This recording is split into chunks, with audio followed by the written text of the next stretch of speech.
दीदी आप शुरू करें। बोलो श्री प्राणनाथ प्यारे की जय। बोलो श्री सतगुरु महाराज की जय। सर्व सुंदर साथ की जय। प्रणाम जी, सभी सुंदर साथ जी के चरणों में प्रणाम जी। बहुत है तुम्हारी नजरे करम, बहुत है तुम्हारी नजरे करम। कुर्बा तुम्हारी, कुर्बा तुम्हारी, रूह कसम। बहुत है तुम्हारी नजरे करम। हमें हर घड़ी बस तुम्ही ने संभाला, निज धाम का वो सनमंद पाला। जो थामा न होता, जो थामा न होता तो कहाँ जाते हम। बहुत है तुम्हारी नजरे करम। धनी जी तुम्हारी है बुजुर्ग साहिबी, बैठ के दिल में सब समझा दी और सिखला दी, और सिखला दी धाम की रस्म। बहुत है तुम्हारी नजरे करम। कुर्बा तुम्हारी, कुर्बा तुम्हारी, रूह कसम।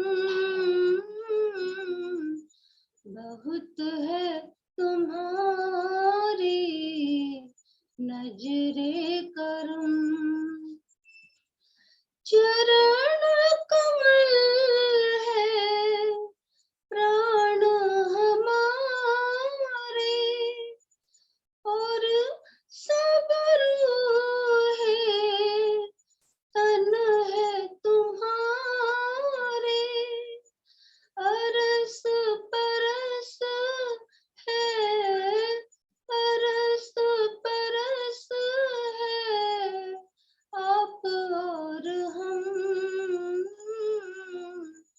बहुत है तुम्हारी नजरे करम। तुम दुल्हा हम दुल्हन तुम्हारी, तुम्ही से बंधी है आस हमारी। है मंजिल हमारी, है मंजिल हमारी आपके कदम। बहुत है तुम्हारी नजरे करम। कुर्बा तुम्हारी, कुर्बा तुम्हारी, रूह कसम। बहुत है तुम्हारी नजरे करम। बोलो श्री प्राणनाथ प्यारे की जय। बोलो श्री सतगुरु महाराज की जय। प्रणाम जी, कबीर सुंदर साज जी के चरणों में प्रणाम जी। प्रणाम जी, धन्यवाद दीदी। चंदन दीदी आप आ जाइए। प्रणाम जी। प्रणाम दीदी जी। प्रणाम जी। प्रणाम जी मीनू दीदी।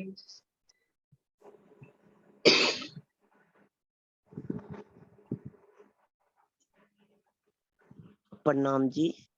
प्रणाम जी। बोलो सतगुरु महाराज की जय। कहना तुम्ही हो हमारी आस सनम, तो आस किस पे है? उसके अलावा किससे आस हो सके?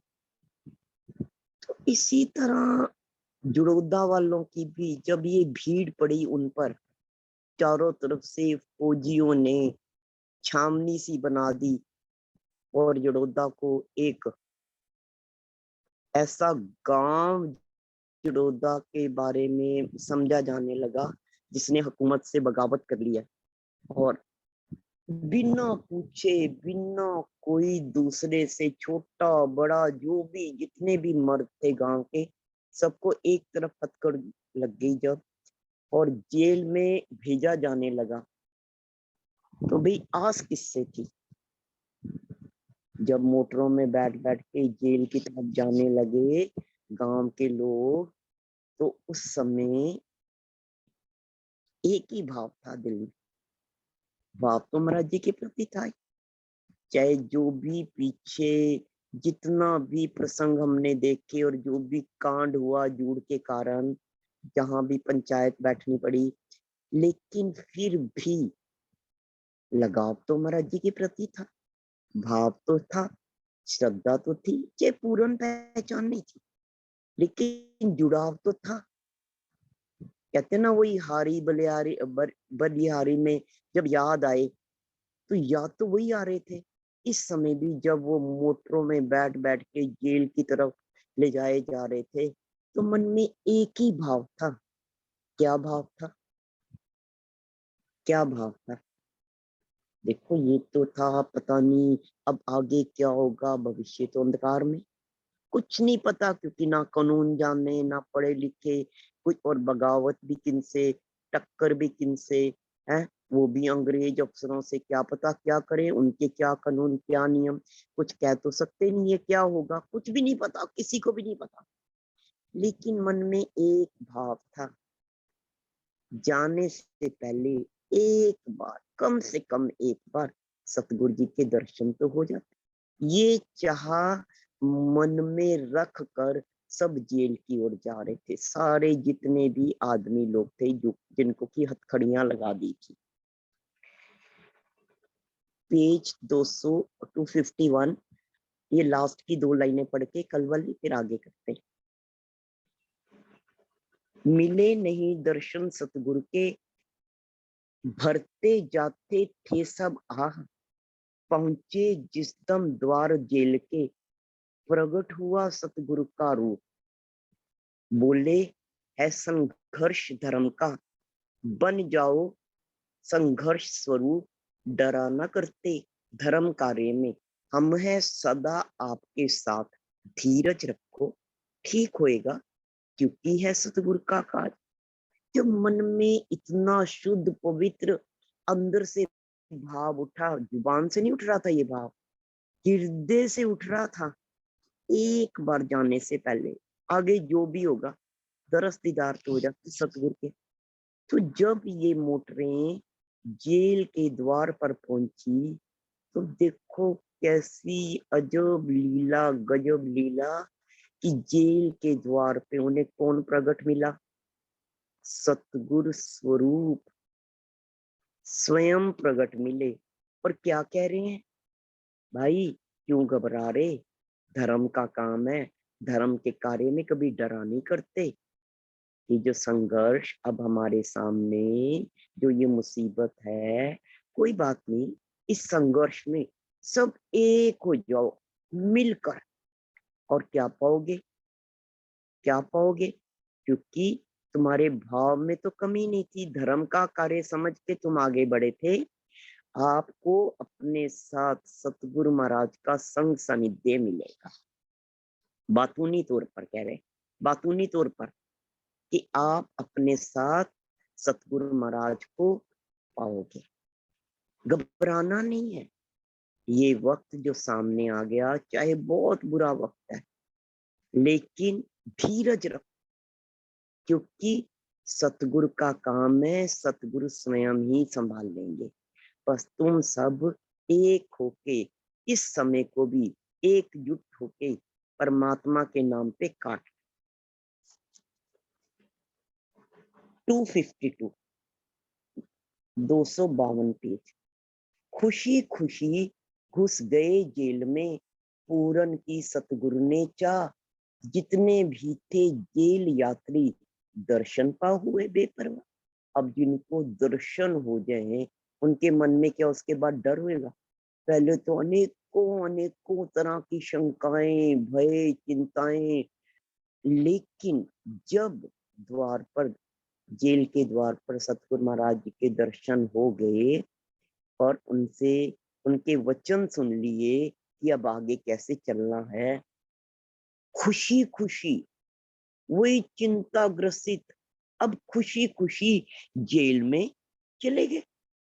और क्योंकि सतगुरु ने उनकी चाह पूरी कर दी थी। चाह क्या हुई थी उत्पन्न कि एक बार उनके दर्शन तो हो जाते।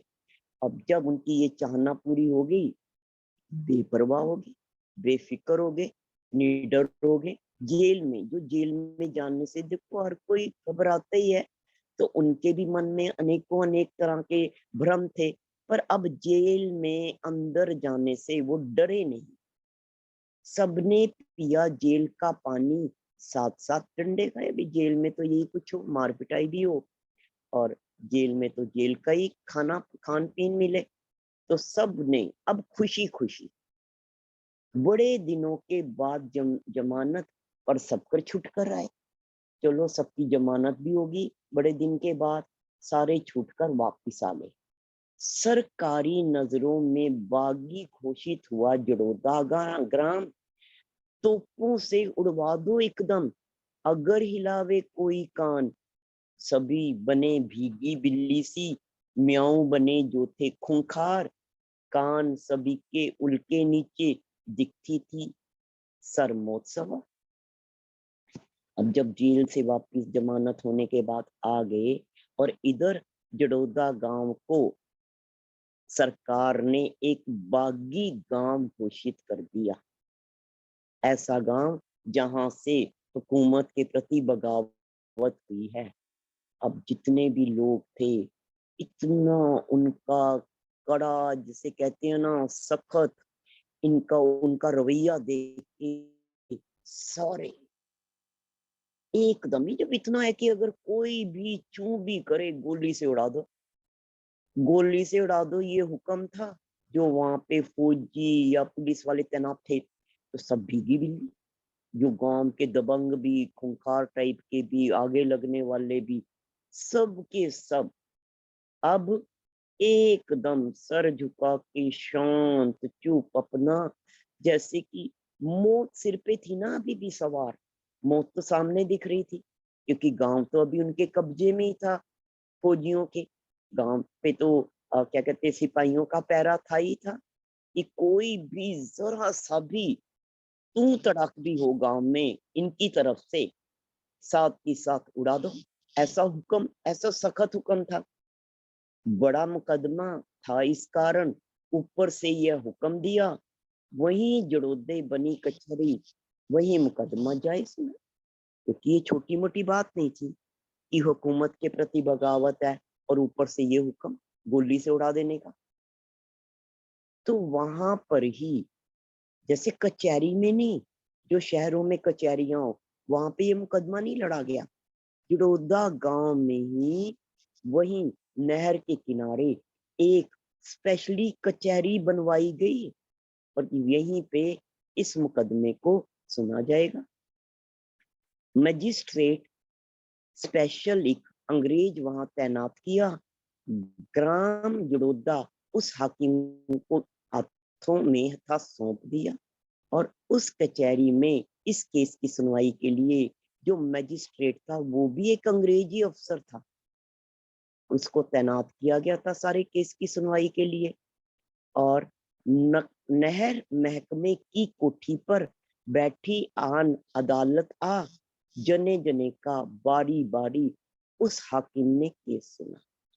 आज भी अगर शेरपुर की तरफ जाओ तो जहां नहर की तरफ से सड़क जाती है शेरपुर आश्रम की तरफ, तो जिस तरफ खेत है उधर ये जो कचहरी बनी हुई है, आज भी वहां पे लाल पत्थरों से बनी वो कचहरी आज भी है। चाहे कचहरी के तौर पे आजकल वो इस्तेमाल नहीं होती, पर वो पुरानी बनी हुई छोटी सी जो वो इमारत है आज भी देखी जा सकती है। तो इसी कचहरी में ये जो कि नहर के उस पे मुहाने पे ही बनी हुई थी, वहां पे अदालत आके बैठी। तो उस अदालत का जो मैजिस्ट्रेट था, उस मैजिस्ट्रेट ने एक एक जन को बारी बारी बुला एक तरफा पूरा का पूरा केस सुना। लोगों ने देखा जब अपनी जान न बचने पाएगी, नजरें कहती थी हाकिम की सख्ती बरती जाएगी।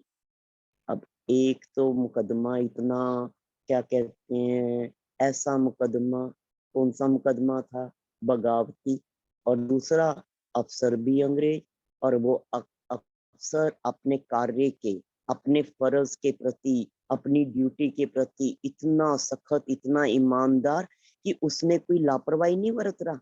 छोटा बड़ा जन जन, एक एक गांव के जो उन्होंने एकदम ही हथकड़ियां पहना के पकड़ लिए थे, कोई भी तो बंदा नहीं छोड़ा था गांव का। सबसे एक तरफा उसने सारी बात, इस घटनाक्रम को जानना चाहा, और उसका रवैया जो सुनने का था और उसकी जो नजरें थी, वो साफ ही तो दरस रहा था कि भाई कोई भी बख्शा नहीं जाएगा। थोप दिया झगड़ा मेरे सर, सबने मेरा नाम लिया। झंडू दत्त शेरपुर वालों ने हमको तो हुक्म दिया, कहते हैं तालाब पांडव है अपना तीर्थ स्थान, जो शिकार खेलेगा इसमें दंडित होगा वह इंसान। चले उन्हीं के आदेशों पर, हम तो हैं उनके अनुयायी, केवल हुक्म बजाया हमने, रोक उन्होंने लगवाई। अब जब देखा जान बचने की नहीं है, तो भाई सबने क्या किया, अपनी जान बचाने की खातिर महाराज जी के ऊपर सारी तोहमत लगा दी। क्या कहा मजिस्ट्रेट को, कहा भाई हमें तो कुछ पता नहीं, हम तो भी अनपढ़ गंवार निरक्षर बंदे, हम तो भोले भाले किसान जो 2 टाइम अपना काम धंधा करें और अपनी मुश्किल से गृहस्थी के लिए 2 टाइम का 2 जुत्ता कमा पाए, हम तो इनके पास उठते बैठते शेरपुर वालों के, झंडू दत्त के, और हम इन्हीं के अनुयायी, इन महात्मा जी के, और हमें तो कुछ नहीं पता, हमें तो जैसे जैसे इन महात्मा जी ने हमें हुक्म दिया हमने तो वैसे ही किया। इन्होंने तो हमें कहा था कि वहां पे तख्ती लगा दो, इन्होंने तो हमें कहा था कि ना शिकार करने वालों को रोको, क्योंकि ना ये पांडु तालाब जो है ना, ये तो हमारा तीर्थ स्थान है, ये तो हिंदुओं का धार्मिक स्थल है। तो हमने तो भाई, हम तो कुछ भी ना जाने, हमारी तो बस यही गलती कि हमने इनके हुक्म के अनुसार जो किया, इनके कहे पे किया। मुकर गए सब इस बात पे आगे। सुनकर ऐसे कथन सभी के मजिस्ट्रेट ने बुलवाया। एक सिपाहियों और अफसरों का जत्था हम पे आए। महाराज, एक अफसर बोला, तुम्हें साहब ने याद किया, साथ लीवा लाओ साहिब ने ऐसा हमको हुक्म दिया। जब जने खने से सुनवाई कर रहे हैं मजिस्ट्रेट, और लोगों का ये कहना है कि हमें तो कुछ भी नहीं पता, हमारे में क्या हिम्मत, हम क्यों जी ऐसा कोई कृत्य करेंगे, है हमें तो कभी, हम तो शांति प्रिय लोग, गांव में देख लो हमारे तो आपस में भी झगड़े कुछ ऐसा ना हो, हमने तो जो किया इन शेरपुर वाले जो उस आश्रम के महात्मा जी हैं उनके कहे के अनुसार किया, हम तो कुछ भी ना जाने, हमें क्या पता। तो तब मजिस्ट्रेट ने महाराज जी को आश्रम में, शेरपुर आश्रम में एक सिपाहियों का और अफसरों का जत्था आया, एक महाराज जी को लेकर मैजिस्ट्रेट तक ले जाने के लिए, जहां पर इस केस की सुनवाई हो रही थी। तो आके एक अफसर ने कहा महाराज जी को, महाराज आपको मैजिस्ट्रेट साहब ने बुलाया है, तो उनका हुक्म है हमें कि आपको हम अपने साथ अभी इसी समय साथ लेकर जाएं। पेज 253, 253। 5 फूल लेकर सतगुरु से साथ साथ उनके पहुंचे, भरी मिली कोठी आदम से हाकिम उनमें बैठे थे। समझ हमें सरदार, नजर एक हाकिम ने हम पर डाली, कर प्रणाम हमने मेज पर रख दी फूलों की डाली। क्रुद्ध हुआ बैठा था अफसर, भेंट किए जब हमने फूल, फेंक फांक डंडे से नीचे, बोला डोंट मेक मी फूल। सुनो पादरी साहब, आपके फूलों से हम खुश नहीं। अब जब सिपाही और अफसर लोग आश्रम में आए और महाराज जी को ये फरमान सुनाया कि मैजिस्ट्रेट साहब ने आपको अभी अदालत में जो मुकदमा चल रहा, और जो अदालत जड़ोदा नहर के उस पे किनारे बनाई गई, वहां पे बुलवाया है, तो महाराज जी ने माथा टेक प्रणाम कर अपने सतगुरु महाराज को, और सतगुरु महाराज की गादी से 5 फूल उठाकर उनके हुक्म के अनुसार, उनके कहे के अनुसार, जैसे ही उनका आदेश था, साथ के साथ तुरंत ही चल दिए। और जब वो वहां पर जहां मुकदमा चल रहा था उस कचहरी पर पहुंचे, तो उसमें मैजिस्ट्रेट तो बैठा हुआ था। जैसे ही महाराज जी आए तो मैजिस्ट्रेट ने देखा कि अच्छा ये वाला सरदार है, यही इनका सरदार है जिसने हुक्म दिया। तो मैजिस्ट्रेट ने महाराज जी की तरफ देखा, जब पुलिस अफसरों के साथ घिरे वो आ रहे थे, तो महाराज जी ने मैजिस्ट्रेट को, जो कि टेबल कुर्सी पर बैठा हुआ था, कुर्सी पर, तो उसके आगे जो टेबल पड़ी थी, महाराज जी ने उसे प्रणाम की। जाते ही जब मैजिस्ट्रेट ने देखा तो महाराज जी ने भी देखा भी कौन सा मैजिस्ट्रेट है। प्रणाम करके जो 5 फूल सतगुरु महाराज की गादी से उठाए थे, लिए थे, वो भेंट स्वरूप प्रणाम करते ही वो फूल उसकी टेबल पर रख दिए। लेकिन वो तो क्रोधित हो गया ये देख के। उसने तो अपना अंग्रेज था और अपना डंडा उठाया, हाथ भी नहीं लगाया, और डंडे से जो टेबल पर सामने रखी मेज पर जो फूल रखे थे, महाराज जी ने प्रणाम करके वो फूल के फूल डंडे से नीचे गिरा दिए, और अंग्रेजी में बोला डोंट मेक मी फूल। मुझे मुझे बेवकूफ समझ रखा है क्या? मुझे पागल मत बनाओ। ए पादरी, जैसे हम लोग पुजारी कहते हैं या महात्मा जी कहते हैं या महाराज कह देते हैं, जो भगवा वस्त्रधारी होते हैं, ये अंग्रेज लोग तो अपने उसको बिशप को पादरी कहते हैं। तो उसने कहा पादरी सुनो, आप ये फूल वूल दे के ना हमें प्रसन्न नहीं कर सकते, हमें खुश नहीं कर सकते। आपने इन्हें हुक्म दिया, देखकर हुक्म इन्हें तुमने अपने अफसर दिखाए हैं। ये सब बैठे बोल रहे हैं झगड़े के हो तुम ही मूल, नौबत यह हरगिज नहीं आती, तुम ही ने दिलवाया। तुमने ले कानून हाथ में वहां बोर्ड लगवाया है, और जो जी आया लिखवा कर तुमने ही गड़वाया है। तुम्हें कैद कर देंगे हम, कह लो जो कहना है, अपने लिए सफाई में जो कुछ कहना हो पेश करो।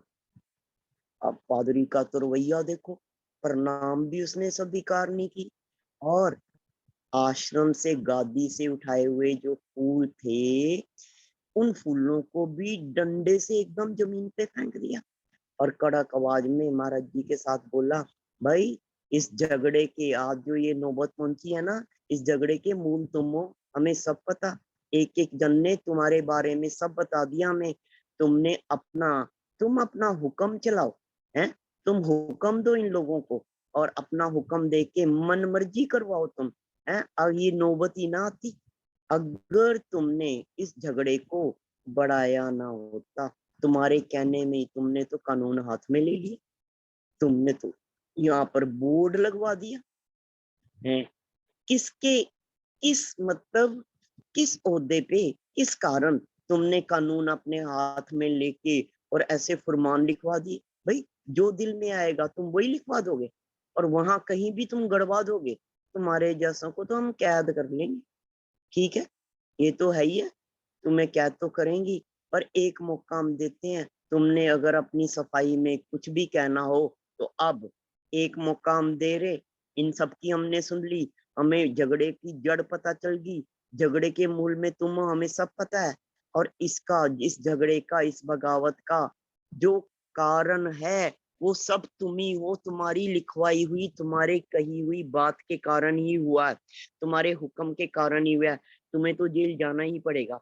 पर एक बात है, अपनी सफाई में अगर कुछ कहना है अभी तुरंत कह दो। जो कुछ कहा हमें हाकिम ने, बड़े साफ थे उसके अर्थ। लोगों ने अपने बचने को थोपा मेरे मूड अनर्थ, हमने भी स्वीकार ली। उपहार समझकर लोगों का होता है स्वादिष्ट जायका, अक्सर ऐसे भोगों का। हम बोले साहेब ऐसा ऐब, तुम जिसके होते बेदार, होगी वह सरकार आपकी, अपनी नहीं है वह सरकार। हम नौकर हैं बड़े साहब के, हम भी रखते हैं इख्तियार। तुम अपनों की रक्षा करते, हम अपनों के पहरेदार। अपना पाठ अदा करते तुम, अपना हमने कर डाला। ना तुमने देखा भाला कुछ, ना हमने देखा भाला। तुमने, हमने तो डांटे तेरे, तेरों ने तो मेरे मार दिए। जुल्म किया उन मासूमों पर, मौत के घाट उतार दिए। जो महाराज जी ने हाकिम का, उस मजिस्ट्रेट का रवैया देखा, बोलने का ढंग देखा, एकदम ही सारी तोहमत ही महाराज जी पर। महाराज जी ने ये देखा कि इस गांव के लोगों ने सारा का सारा ब्लेम, सारी तोहमत महाराज जी के सर पर ही थोप दी।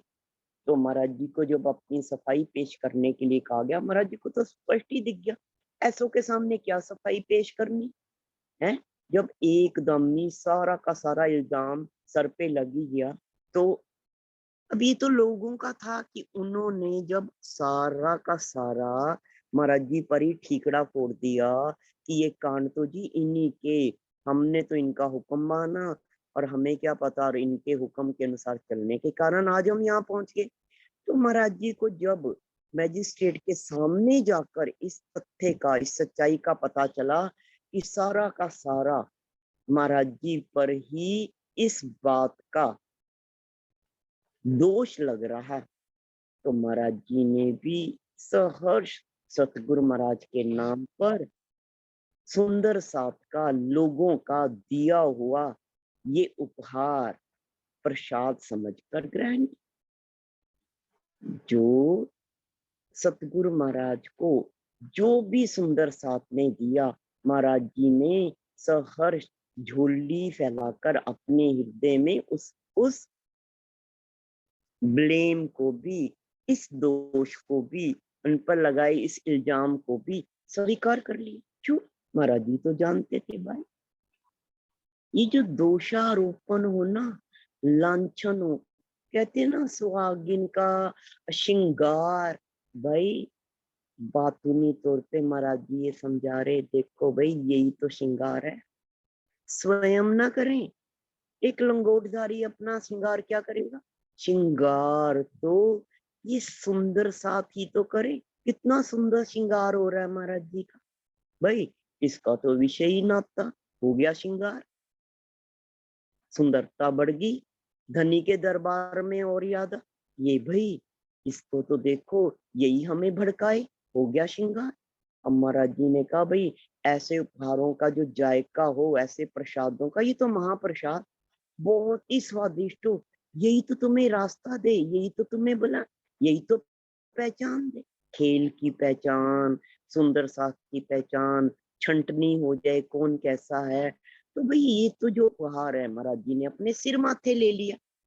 लेकिन अब क्योंकि मैजिस्ट्रेट ने कहा था भाई अपने उसमें सफाई में अगर तुम कुछ भी कहना चाहो, जेल में जाने से पहले आप सफाई क्या अपना पक्ष भी रखो, अपना पक्ष भी। ए पादरी, आप अपना पक्ष रखो, जेल तो हम तुम्हें भिजवाएंगे ही। तो जब ऐसा हुक्म था तो महाराज जी ने भी कह दिया। भाई मैजिस्ट्रेट को कहा कि साहब, जैसे आप अपनी सरकार के नौकर हो, हम भी एक बड़ी सरकार है, हम भी उसके नौकर हैं। आप भी ताबेदार हो, हम भी ताबेदार हैं। आपकी सरकार के अपने नियम कानून, हमारी भी सरकार के अपने नियम कानून। आप अपनी ड्यूटी अदा करो, हम भी अपनी ड्यूटी अदा करें। तो आपके नियमों के अनुसार जैसे आप अपनी प्रजा की रक्षा करो, तो हम भी अपनी सरकार के दिए हुक्म के अनुसार हमने भी अपना फर्ज, अपना पार्ट अदा कर दिया। तुम भी अपना पार्ट अदा कर रहे, रोल अदा कर रहे, फर्ज निभा रहे, ड्यूटी निभा रहे अपनी सरकार के प्रति एकदम जैसे आप वैसे हम भी पूरी ईमानदारी से उस बड़ी सरकार का हुक्म बजा रहे। ना हुक्म बजाते समय आप इधर कुछ भी देखो भालो, भाई हम भी कुछ और देखे वाले नहीं। जैसा हुक्म वैसी हमारी ड्यूटी। जैसे तुम अपनों की रक्षा करो, हम अपनों की रक्षा करें। जैसे तुम अपनी प्रजा के पहरेदार, हम भी उस बड़ी सरकार ने जो हमें हुक्म दिया, हमें जिनका पहरे पे बिठाया, हम उनकी पैरों में भी हम भी पूरे सजग और पूरी ईमानदारी से हम भी ड्यूटी निभाए। साहिब, हमने तो आपके उनको सिर्फ डांटा ही डांटा। हमारे बंदों ने आपका क्या नुकसान किया? इनका क्या उनके प्राण चले गए? क्या वो मर गए? पर आपके जो अफसर थे उन्होंने तो मेरी जाने हमारे पक्षियों को, जल पक्षियों को उन्होंने तो मार ही दिया। हमने मारे काटे तो नहीं, भगाया ही तो है। तुम्हारों ने तो मार दिया है। तुम अगर अपनी ड्यूटी के प्रति सजग, तो हम भी अपनी ड्यूटी के प्रति सजग। पर फर्क तो देख लो, एक तो प्राण हर लिए तुम्हारे कानून में, तो दूसरे के प्राण हर लो है। और हमारे कानून जो हमें हमारे बड़े साहब ने, हमारी सरकार ने, बड़ी सरकार ने हुक्म दिया, उनके हिसाब से हमने रक्षा की खातिर सिर्फ डांटे, सिर्फ भगाए, मारे तो नहीं, किसी के प्राण हरण तो नहीं किए। और तुम्हारे कानून के हिसाब प्राण हनन करना भी कोई बड़ी बात नहीं। तो भाई हमने तो उन्हें वहां से सिर्फ रोका टोका, भगाया। भाई तुम्हारों ने तो जुल्म किया उन मासूमों पे, बेजुबान पे, बेजुबान पे, जो अपनी रक्षा स्वयं करने भी समर्थ नहीं है।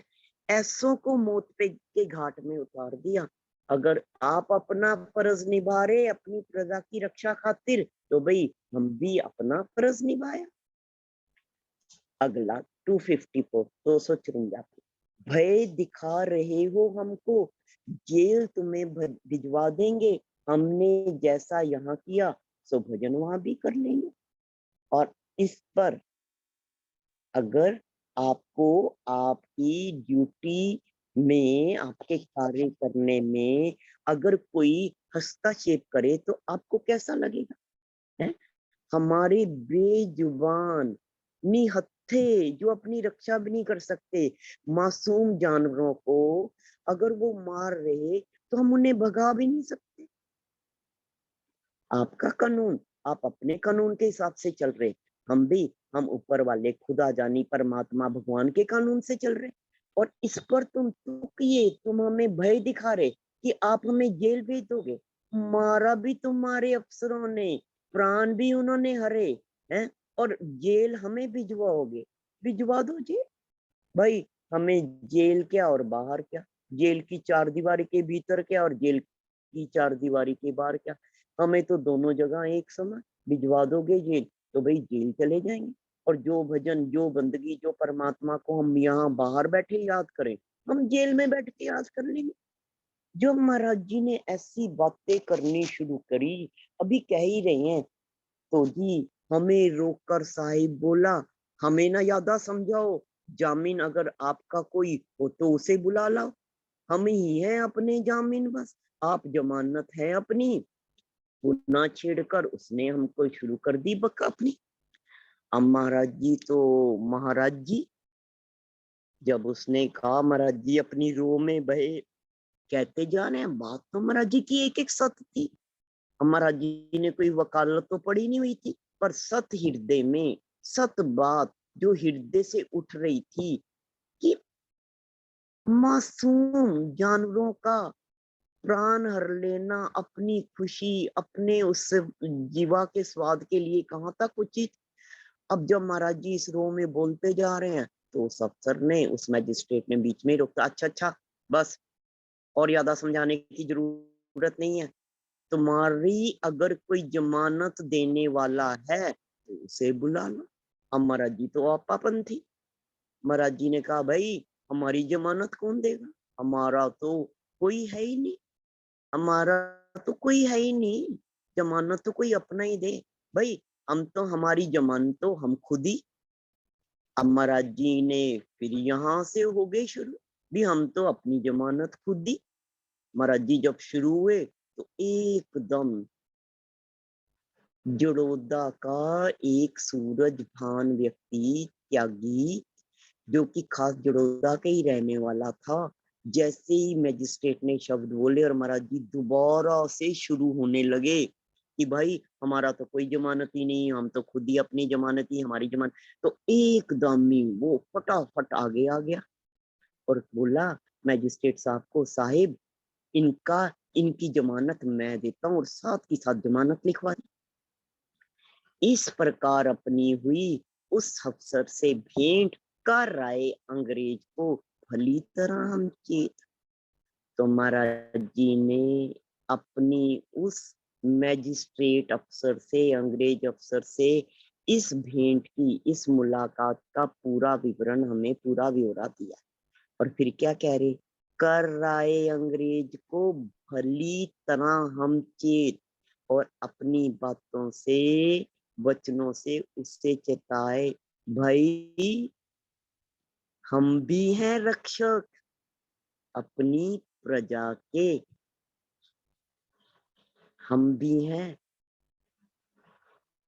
उनके सर पे, उनकी रक्षा में, उनकी हजूरी में।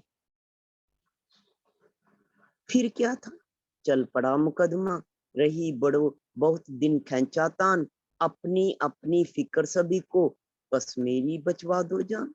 किसी प्रकार से है ये तीरथ था सबूत हमको देना, इसी कारण हमी पर था बस अपनी अपनी जना, इसी कार हमी पर था, इसका कार हमी पर था बस अपनी अपनी जना जना। अब मुकदमा तो देखो इतनी बड़ी बात थी, मुकदमा तो सिर्फ इतनी बात पे तो नहीं टलता ना, मुकदमा तो चलता रहा।